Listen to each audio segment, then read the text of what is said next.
Welcome to Coaching Conversations with me, Steve Crabb, and Marie Taylor. Hello.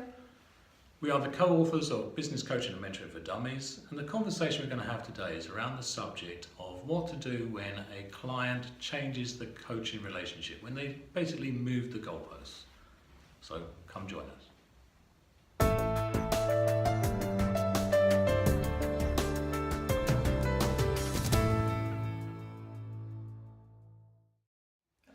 So, okay, Marie, the conversation today, the topic is about the coaching relationship. Yeah. And what happens when someone moves the goalposts? And I guess the question is, who are we really working for? It's a nice question, isn't it? Yeah.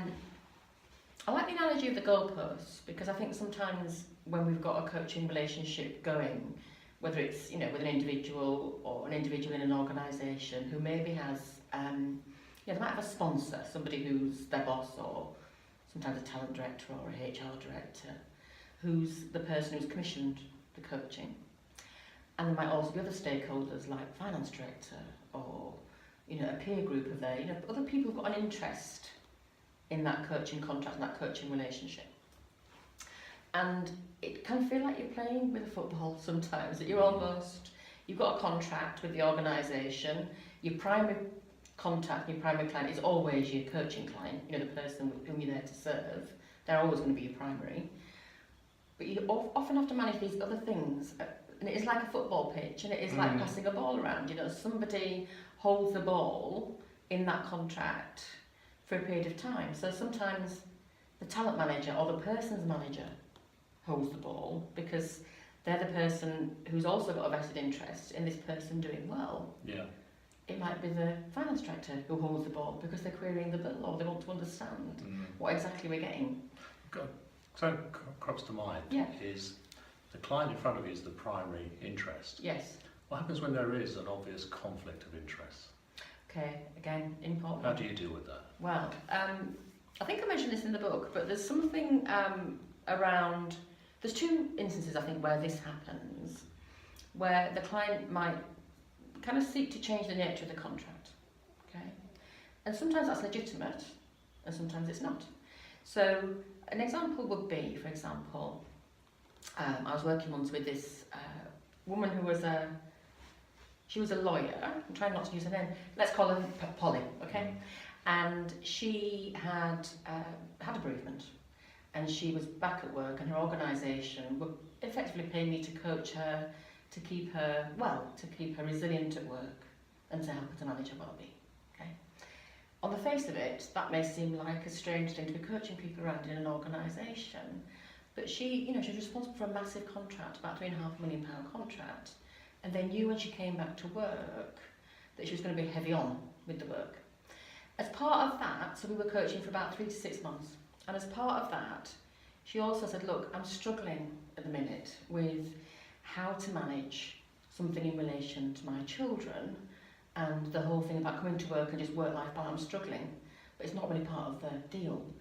Well, it was, because my brief was to manage her, help her to manage her well-being, to keep her healthy at work, but to help her to keep coming to work if that was appropriate, but to recognise also if she needed more support. So that was within the contract, but the client felt she couldn't ask for it. Did you see? Yeah. So it comes to mind. It seems to me it's important to make sure that you, as the coach, are really clear about the rules of the contract that you're going to set up with your client. Yeah. So that it gives you enough flexibility if you're able and willing to go there. So if somebody does bring in a conversation such as their children, it's okay because the contract says, it's part of the well-being. Absolutely. It's about boundaries to a degree.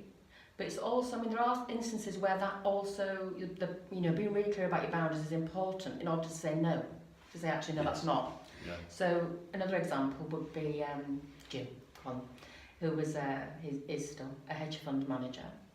And I was asked to coach him in his first 3 months of his becoming an assistant director in this organisation. And the piece was about helping him to understand how to relate at a different level in the organisation, think about his key stakeholders, how he's going to relate to them. I think we've done 2 sessions when he said, look, actually, when I got this job, I didn't quite get the deal that I wanted. And I've decided to look for another job. I've been approached about another job. Can you help me look at my CV And can you help me to think about how I might present to this organisation? Well, the answer is no, because that's not my brief.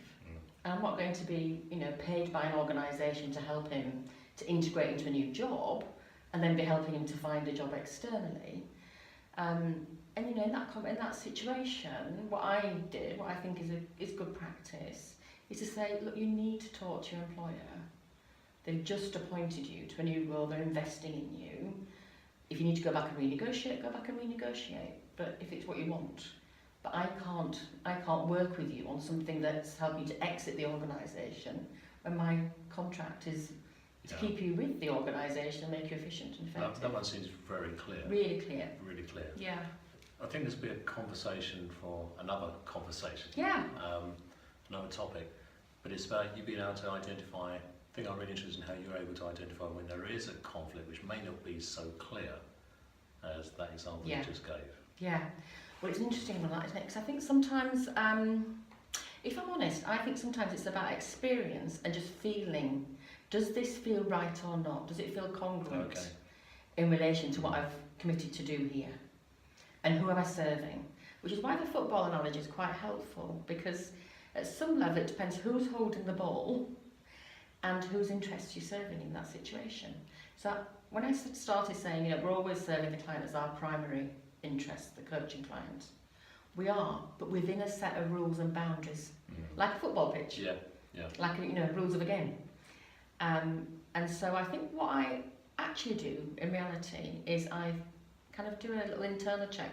Hang on, does this feel comfortable, uncomfortable? And I will say to the client, not sure about this, bit uncomfortable, I need to think about it. Yeah. Rather than saying yes, no, immediately.